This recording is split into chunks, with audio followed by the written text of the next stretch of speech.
Pedro Luiz Nicolau, como foi seu começo no Turf paranaense? Quando e como? Comecei no hipódromo do Guabarituba em 1946, como frequentador, né? E ali que você começou a... A gostar do diabo do cavalo. E o que acontecia naquela época do Guabirutuba, nos anos 46, até o início de 55, Tarumã? Lembra alguns fatos curiosos? Fatos curiosos, o que eu vou te contar? Me lembro perfeitamente do carro do Heitor Valente ali perto do disco, que você deve estar lembrado. Irmão do Luiz Valente, né? Assisti as corridas ali. E as grandes amizades que eu fiz no hipódromo do Guabirutuba. Almir Parigô de Souza, Salomão Soifer, Fernando Volpe, Haroldo Wolff, Pedrito, lembra do Pedrito? A turma boa. E o que mais? Eu era amigo dos treinadores, Alfonso Piotto. Eu ia muito à chácara, os bares deles lá em Campo Comprido, que o velho Silvio tocava, né? O Piotto aí era calça curta, e o pai dele era que tomava conta do Aras, o Amadeu. E tinha mania de visitar semanalmente todos os Aras. Cada semana eu ia visitar um Aras. Gostava mesmo de cavalo, né? Luiz Valente, Fazenda Santa Ângela, em Castro. Toda semana eu inventava um Aras para fazer uma visita. E fui me enfronhando, né? Fui aprendendo um pouquinho. Depois lá por, acho que 76, 77, compramos uma propriedade, eu, Fernando Guimarães, e montamos o Aras Gralha Azul. E tivemos uma sorte terrível, né? Porque são um pouco de sorte. Estou com uma média de talvez uns 4 vitórias por cavalo corrido. Eu tenho um papelzinho aqui para te dar uma ideia do que é isso. Olha, eu criei até agora 218 cavalos. Tenho 470 vitórias. Dá uma média de 3,6 vitórias por cavalo corrido. Que é bom, né? Com Aras. E como eu te disse, ganhei a estatística brasileira de IPM com 6 cavalos. Fiz 10º na estatística global do Brasil. E ganhei a estatística no Paraná e fiz o reprodutor. Quer dizer, precisa ter muita sorte, né? Mas o Aras Gralha Azul, quando começou? Que ano que começou? Começou em 77. Já na fase do Tarumã, né? Já na fase do Tarumã. Eu era sócio do Fernando Guimarães. Nós éramos sócios nos animais e não na propriedade. O imóvel era dividido. Cada um tinha 10 alqueires. E você, desde 46, você jamais deixou de acompanhar a evolução do turf paranaense? Não parei nunca. Antes de ser criador, você era turfista e proprietário também. Turfista, proprietário e criador. Mas antes de ser criador, você era mais proprietário. Não, antes de criador só era turfista, não fui nem proprietário. Ah, não. Daí, nos anos 70, como criador, você criou algumas máquinas, né? Criei uns cavalos bons, sim. E a primeira geração eu tive 3 produtos, 2 correram, uma ganhou, a de Isabeba ganhou 8, a outra ganhou 4, depois mais 3 produtos. Depois, numa geração, tirei o Colete e ganhou 15, na outra tirei o Bangkok e ganhou 14. E depois começou a dar sorte, tirei alguns cavalos. Bresse Nest, Bresse Garden, Bresse Trust, Bresse Machine. Acho que tem uns 15 clássicos. E ultimamente que eu diminuí bem, né? Que o ano, geração anterior eu tirei 2, tirei o Blast Mustang e a Blast Mate, só 2, e os 2 são clássicos. Quer dizer, um pouco de sorte, né? E o que te levou realmente a se tornar um criador depois de 30 e poucos anos como turfista? Porque eu sempre gostei de cavalo e visitava os aras porque eu gostava. E quando apareceu a oportunidade de comprar aquela propriedade, o Fernando também, influenciado pelo tio Alô Guimarães, pegou e me convidou, disse, vamos criar? Eu disse, vamos embora. Aí compramos as éguas do Alô Guimarães e deu início. Iniciamos com 3 éguas. E hoje, além do o Aras Gralha Azul, nós temos ainda mais alguns sobreviventes como criadores da época do Guabirutuba. Quem são eles? Sobrevivendo da época do Guabirutuba, deixa eu ver se eu me lembro.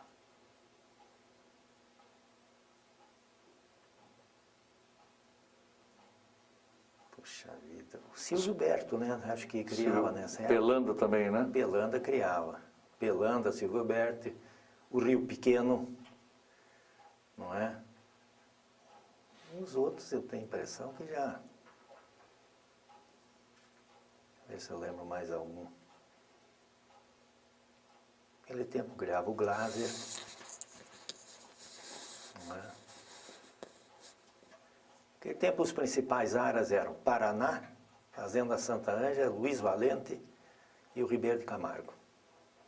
Depois tinha o Toniolo, o Arnaldo, tinha ali perto do meu tinha o Jordão, tinha o São Luís Gonzaga, tinha o Santa Camila, o Chiledre criou, com Dondeu, ali na BR.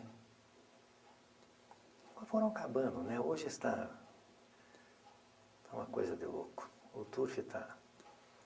E você, quando foi proprietário também de cavalo, recorde os treinadores e os jockeys da sua época que mais o impressionaram. Os melhores treinadores na minha época, que eu frequentava o Guabirutuba, era o Trajano Altaída e o Afonso Piotto.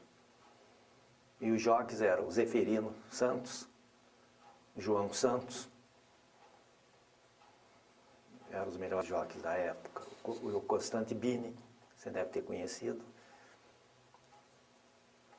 E os criadores, eu cito esses 4 áreas que eu achava. E na época do Tarumã, então? Na época do Tarumã, isso é época do Tarumã. Você falou da época do Guabirutuba, Trajano Altaída. Aliás, do Guabirutuba. E agora Tarumã. No Tarumã... Tarumã tem um monte de bons treinadores. Pedro Nick, o Jairo Borges, o Beto Feltran. Uma série de bons treinadores. Que não têm as facilidades que eles tinham antigamente. Hoje um treinador sofre muito. Não é? Situação financeira, jockeys ruins. Que, né, antigamente um jockey montava num cavalo, descia do cavalo e dava o serviço inteiro para o treinador. Hoje aí desce o cavalo, não sabe nada. É complicado. Você punha um rigor em cima de um cavalo, ele descia e dizia, tá assim, acabou. Hoje é complicado, tem 2 ou 3 só que sabem isso. Então é difícil para o treinador hoje, né? Você falou dos treinadores mais da geração com o Feltran, mais já nesse século, o final do século passado, os mais passados do Tarumã. Era o Ardão Benarzuc, o Trajano continuou no Tarumã, o Piotto já passou para o Amadeu, né? Porque eu não me lembro nem se o Afonso Piotto chegou aí para o Tarumã. Aí assumiu o Amadeu Piotto, o pai do Silvinho. Quem mais que tinha no Tarumã?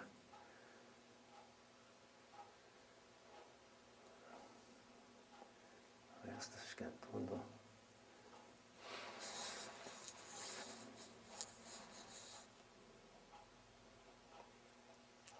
Os antigos tinha o Tempo, né? Dionísio Tempo. Dionísio Tempo, tinha o Bosa. Alceu Bosa. Alceu Bosa, que era sócio do Piotr naquela ração. Tinha quem mais? Tinha o Gozic, com o João Maria, trabalhava com o João Maria. Tinha o Peduni, que antes de ir para São Paulo. Tinha o irmão do Elídio, né? Tinha o irmão do Elídio, o Pierre Gusso, que também foi para São Paulo. Eram bons treinadores, conheciam. Você participou da inauguração do Hipódromo do Tarumã. Recorda daquele dia? Não, eu me recordo do grande prêmio de inauguração, que até eu acho que quem ganhou foi o cavalo Salomão, não foi? Salomão ganhou o Paraná e a inauguração ganhou o My King. A My King, é isso mesmo. Salomão me consta assim, não sei se pode confirmar, você praticamente é um habitué constante do hipódromo. Você praticamente nunca deixou de ir ao hipódromo. Vou quase que diariamente às cocheiras. Mas as carreiras você jamais deixou de ir? Não, agora estou meio com preguiça. Agora estou com um pouco com preguiça, mas vou sempre. Tem o camarote lá e tal.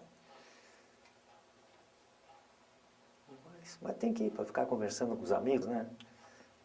E que são esses surfistas mais antigos quando você vai a Paraná, teus amigos? Hoje meus amigos lá, é o Faracha, é o Bourguignon, o Sidney Bourguignon, é o Cosope, que estão sempre ali na nossa mesa, o Croix, uma turma grande, estão todos conhecidos, Silvio Bertoli, que eu não tenho visto porque não está indo, né, porque foi um acidente e tal. Ele caiu lá no Tarumã, teve uma fratura e tal, e está se recuperando. Ainda bem que está correndo tudo bem. Dos cavalos clássicos que você criou e correu, inclusive o Brasil, mais recentemente o Blessed Mustang, mas do mais antigo, aquele que realmente você ficou mais emocionado com as corridas, assim como nós turfistas também ficamos, foi o Blessed Nest? O melhor crioulo meu foi o Blessed Nest. Como é que foi criado esse cavalo? Esse cavalo aconteceu um fato interessante. Esse cavalo era do Salomão. E ele emprestou o cavalo. Não me lembro se era por Chico Dionísio. Tinha o Chico Dionísio, né? E esse cavalo andou tendo um problema. Eu peguei e alertei o Salomão, olha, o cavalo parece que está com um problema. Ele foi buscar o cavalo e deu o cavalo para minha filha. Estou dando o cavalo para a Rosane. Você quer? Eu disse, quero. E disse, vou tirar um craque com esse cavalo. Quer dizer, dei uma aventura, porque o cavalo era lindo. Um dos cavalos mais bonitos que eu conheci, esse cavalo Blessed Nest. Pequeno, era pequeno, não era um cavalo grande. Mas era feito a pincel. E a primeira geração deu o Blessed Nest. E era um ponto de exceção, que eu inclusive separava em outro piquete para não desmerecer os coitados que estavam do lado dele. E o Salomão uma vez chegou e disse, eu quero dar um presente para o Jacó. Eu disse, Salomão, então eu tenho um potro lá, você dê para o Jacó. Esse potro, eu falo com o Fernando, que era o meu sócio, né? O Jacó não quis. Aí o potro foi vendido por uma porcaria e estreou na Fazenda Rio Grande, ganhou a penca da Fazenda Rio Grande ficando na fita. Eu vendi para o Marqueto. Aí o cavalo foi para Santa Bárbara. E aí ganhou a penca de Santa Bárbara e depois entrou, primeira vez que ele entrou no hipódromo oficial, ele ganhou o Paraná. Correu em Ponta Grossa, ganhou, veio correr aqui e ganhou o Paraná. Depois ganhou a seletiva do latino-americano por mais de 20 corpos. Ganhou do Full Love, se não me engano. Depois foi correr o latino-americano, mas no largo arrebentou a cabeçada e o cavalo foi embora e no final não chegou. Não. Mas era corredor, muito corredor. Mas correu o Brasil também, né? Correu o Brasil e perdeu de cabeça, né? Para que ele perdeu o Brasil? Perdeu para o Grissom. Grison. E dizem que o Chico Eduardo passou o rolo na Pedra 1 e disse, não larga da Pedra 1, porque o cavalo corria de trás, o Grison. E o Brassinets corria de frente. O Brassinets correu na pedra, se não me engano, pedra 15, atolando até o joelho e o outro no duro. E veio cabeça a cabeça, 2.400 metros. Uma corrida terrível, viu? Ainda bem que eu não fui ver, porque senão eu podia ter morrido. Lógico. Por que você não foi ver? Eu não, só eu fico muito nervoso. Depois criei o Bressi Garden, fez segundo no Derby Paulista, ganhou o Derby aqui. Criei a Bressi Machine, que foi uma das melhores éguas do Brasil. Ganhou 13 corridas, correu 16, ganhou 13, fez 2 segundos e um terceiro, uma coisa assim, não saiu do marcador. E depois esses outros aí, o Mustang, a Breast Maid. Tive um pouco de sorte, o velhinho lá em cima me ajudou, porque senão... E qual era a diferença da criação do teu tempo, 1970, da criação de hoje? Ah, é o pedigree, né? É o pedigree. Antigamente você tinha uma filha do Pinhal, achava que estava com uma égua maior do mundo. Hoje os caras têm Grindance, tem Stormcat, o negócio mudou da água para o vinho. A concorrência hoje está muito pesada. Está pesada. Ganhar uma corrida hoje não está fácil. Tem grandes criadores que estão investindo muito. Antigamente você quase não investia, né? E hoje tem a vantagem que você compra cobertura. Antigamente quem importava um garanhão não vendia, não emprestava e não dava. Então os caras importavam grandes garanhões, tipo King Salmo, Sayani, essas coisas, mas era exclusivo do Aras. Seabra também não vendia cobertura, que eu considero o maior criador do Brasil de todos os tempos, né, o seu Roberto Seabra. Não vendia cobertura, então você tinha que usar o que você conseguisse baratinho. Então. E as terras do Paraná são realmente muito superiores às terras de São Paulo, do Rio de Janeiro, que tantos aras... São superiores a Bagé. São superiores a Bagé, só são muito mais caras, né? Você compra praticamente metro quadrado. Em Bagé você vai lá e compra aquelas grandes áreas, por isso que todos os áreas estão se instalando lá. Mas não tem termo de comparação. Mas a terra e o clima favorecem muito? Não, aqui a terra e o clima aqui é melhor. Eu acho. Inclusive você vê lá, Bagé às vezes tem seca de 6 meses. Uma coisa de louco. Agora é mais barato, tem um pasto nativo e tal. Aqui a criação é mais cara. Você para criar em Curitiba, nessas zonas de São José, Piraquara, tudo isso, a terra é mais cara e a criação é mais cara. Mas dito pelos próprios criadores que estão indo para Bagé, diz que, tanto é que eles vão para Bagé, as éguas vão parir em Bagé, desmama e vem para Curitiba. É o que faz o Bozano, é o que faz o Anderson, que são grandes áreas, né? Testemunhos anteriores a você sempre foram unânimes em falar que o turf, de modo geral, se valeu muito mais dos pequenos criadores, da somatória dele, do que dos grandes. Você é da mesma opinião? Ah, não tem dúvida. E é o que está faltando hoje. Porque quando você abre um programa e que vê que os cavalos são todos proprietários do criador, o sinal não é bom. É porque o pequeno proprietário, que é quem movimenta o turf, se afastou. Porque não existe mais, não tem condições. Você compra um potro, vamos admitir que você compra por 10 mil reais. Que o cara que vender está tendo prejuízo. Quando você for correr esse potro, ele está te custando 16. Você vai correr palio de quanto? Em São Paulo, 3,5, 4. Tiram 22%, quanto é que fica? Porque você não pode. O que acabou com o turf no Brasil, penso eu, foi a Caixa Econômica que virou o maior cassino do Brasil. Hoje é a Caixa Econômica. O jogo é proibido, a Caixa Econômica pode explorar o que ela quiser. Será que não vão me prendendo? Mas é a pura realidade. É a pura realidade. A Caixa Econômica é o grande cassino que nós temos. E o que é que acontece? O pequeno proprietário se afastou porque não tem grana. E o que acontece? O pequeno proprietário é o que vai jogar 20, 10. O grande criador não joga um tostão. Mas voltando, você falou que comprado por 10, acaba ficando quando entra em pista por 16 mil. Leva 6 meses para estrear. E um potro hoje, ganhador de 4 corridas no ano, para pagar os 16 mil é muito difícil. Eu vou te dar um exemplo. O Brest Mustang tem 8 vitórias. Ele faturou 60 e poucos mil ganhando prova de grupo.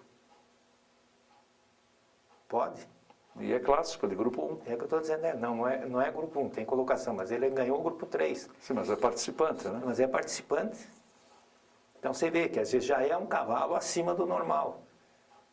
E vai dar o quê? Vai ganhar 60 mil reais? Quer dizer, é duro, é difícil. Então você cria hoje, os grandes estão criando para exportar. E os pequenos estão fechando. O que gosta muito fica com 2 éguas, 3 éguas, para brincar. Para não parar. É o meu caso, estou com 3 éguas. Já tive 20. E aí é assim por diante, doutor. Você nos anos 70, me recordo, e você vai se recordar também, você frequentava o hipódromo na época com um universo de turfistas bastante grande nas arquibancadas. Hoje uma arquibancada está fechada, a outra com poucas pessoas.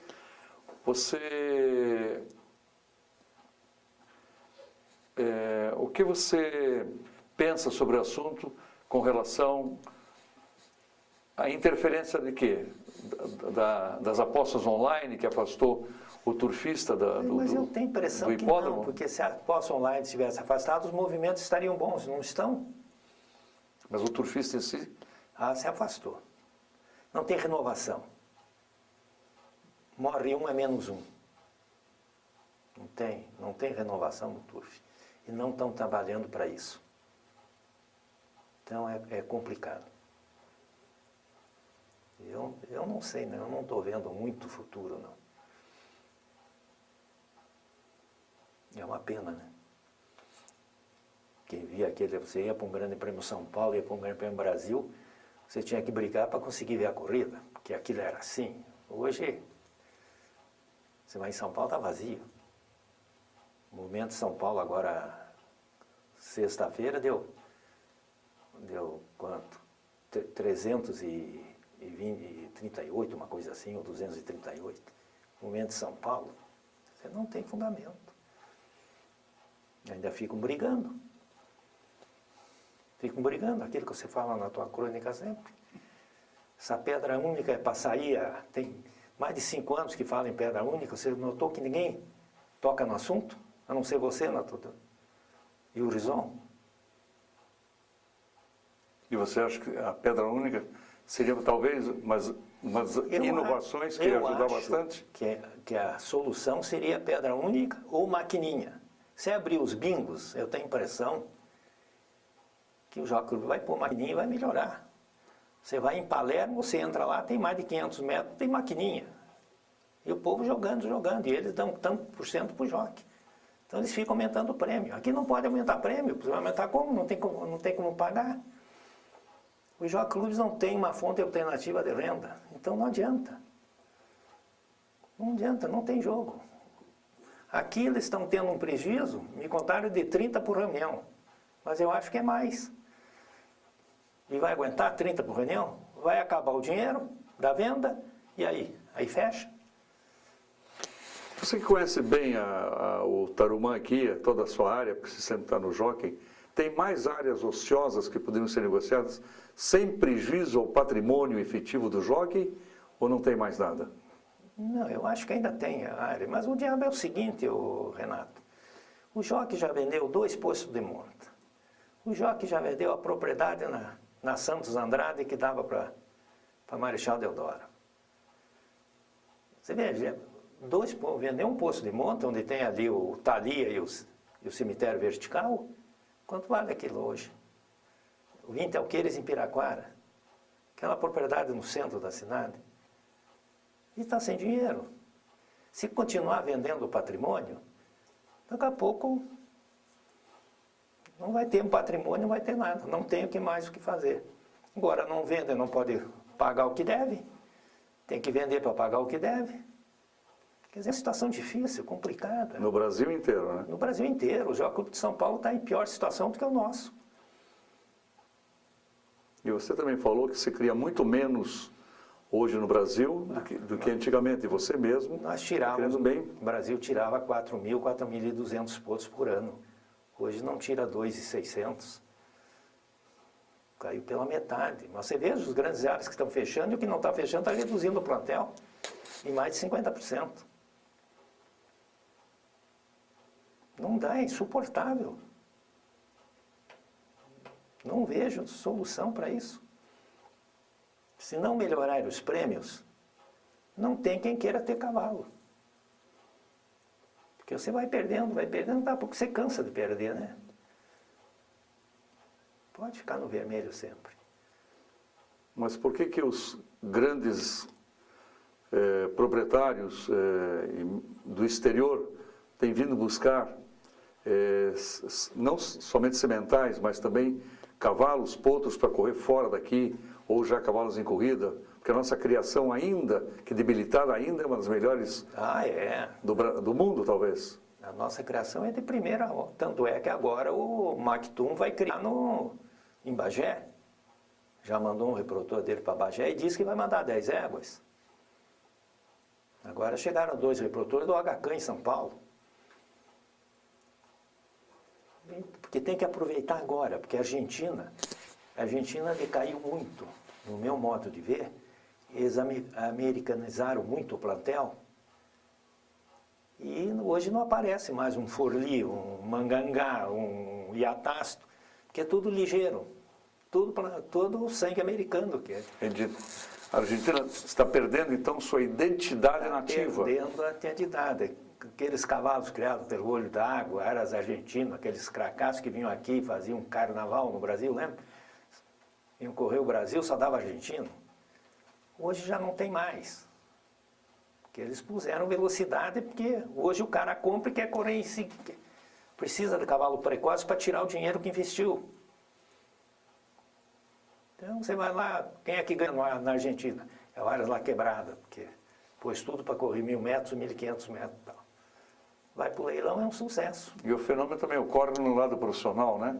Também. Você vê, os nossos jockeys são líderes de estatísticas hoje em Singapura. São. E em outros países da Ásia, né? Onde são pratos estão começando. Mas é muito simples. Um jockey aqui em Curitiba, para tirar R$1.000 por mês, quantas corridas ele tem que ganhar? Ele ganha 10% do prêmio. Quanto é o prêmio? 1.500? Tem que ganhar 10 no mínimo. Não é 1.500. É bom, 1.500 seria menos. Agora vai para 1.700 e a associação vai dar 300. Vai para 2.000 aqui. Vai desfalcar São Paulo. Com 2.000 aqui, os caras não vão correr em São Paulo. Então você veja bem, o jockey tem que ganhar quantas corridas? E só ganha o jockey de ponta. O do meio para baixo não ganha. Então está passando fome. E o treinador como é que vive? Só da pensão? Os treinadores vivem de pensão, a comissão é muito pouco e venda de animal. Penso eu, né? Eles devem ganhar uma comissão quando procuram um comprador para um cavalo. Mas a estrutura do turf paranaense, aí na época do Tarumã, ela ainda é boa na área de laboratórios, de veterinária. É boa. É forte, né? Os veterinários são muito bons. E mesmo os treinadores, né? Treinadores. Então você criou muitos jockeys novos, que sempre saem daqui como... O Paraná sempre produziu bons treinadores e bons jockeys. E bons aras, né? E bons aras, não tenha dúvida. Se você fizer hoje uma média pelo número de cavalos criados, pelo pedigree, e comparar com o Rio Grande do Sul, em provas clássicas, o Paraná deve dar uma surra tremenda no Rio Grande. Os clássicos, o Paraná está ganhando toda semana, com uma criação que tirando pouquinhos putos, né? Eu me lembro o seguinte, você falou da identidade da criação argentina, que se americanizou, né? Então perde a identidade da sua criação nativa. E como é que você compararia também essa perda de identidade, principalmente no eixo Rio-São Paulo, mais precisamente o Rio de Janeiro, mais precisamente São Paulo, né? Onde a renda está vindo de outros setores, como academia, casa-cor, etc. E cada vez tem menos turfista de escola, para poder fazer renda e fazer frente às suas despesas. É a solução isso? Eu acho que não. Isso não dá receita. A receita é mínima. Penso eu, é mínima. O que precisa é jogo. Sem jogo não adianta. Não veio saída, tem que jogar. Agora o povo não está jogando porque ele vai jogar na Mega Sena e joga 10 e pode ficar milionário, ele vai jogar 10 para ganhar 15 no cavalo, se for favorito. Difícil. Os tempos de ouro do jockey. E os bookmakers estão fazendo falta. É isso que eu ia dizer. O bookmaker está fazendo falta. Não entra mais no movimento, né? É lógico que eles fazem um movimento tremendo. Eu fui representante da revista Turf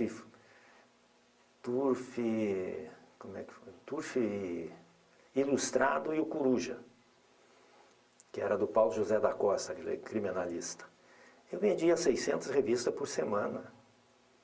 O Wolff, naquela época, tinha umas revistas, quando eu contei que eu vendia 600, ele pôs a mão na cabeça e disse, você está louco? Eu digo, tudo para bookmaker. Porque o bookmaker descarrega, ele vê o negócio, vai na pedra e joga. É ou não é? É um mal necessário, né? É um mal necessário. Diz que não existe mal necessário, mas a gente tem a impressão que hoje você não tem bookmaker. Tem no Rio de Janeiro, parece que os 2 primeiros pares que eles bancam e tal são obrigados a descarregar, por isso que o movimento no Rio dos 2 primeiros pares sempre dá alto, que parece que é descarga de book. Tem uma parceria, né, com os books. Eles têm uma parceria. Agora São Paulo é só promoção pessoal, promoção pessoal, promoção pessoal. Como é que fica? E vai dinheiro nessas brincadeiras. O que adianta, por exemplo, levar um Pelé pro Jockey Club? Não vai jogar, ele tem que levar quem vai jogar. Quem gosta do cavalo. Não adianta. Então é isso, Renato, é difícil. Não é fácil hoje administrar um Jockey Club. Porque com dinheiro tudo vai bem. Sem grana é difícil você... E se eu não tiver uma fonte de renda, eu não estou vendo solução. O Fernando Guimarães não é mais sócio do Aras Gralha Azul, né? Não, nós nos separamos em 82. Aí ele vendeu por Sidney Catenacci, que pegou e fechou, né? Que é meu vizinho de cerca. Começou a criar, estava criando bem, aí parou. E até quando que vai prevalecer o Aras Gralha Azul? Eu já dei para os meus netos há mais de 5 anos, né? Eles estão até querendo vender. Eu estou criando no Springfield. Estou criando lá no Salomão. O meu Aras eu não estou criando mais. O Aras está reformadinho, está uma beleza. Meu genro reformou tudo, está uma coisa de louco. Mas parece que os netos estão querendo passar nos cobre. E para encerrar, qual a tua mensagem? Olha, meu filho, é acreditar e jogar a bola para frente e vamos ver o que vai acontecer, viu? Mas não tem muita fé, não. Sério mesmo.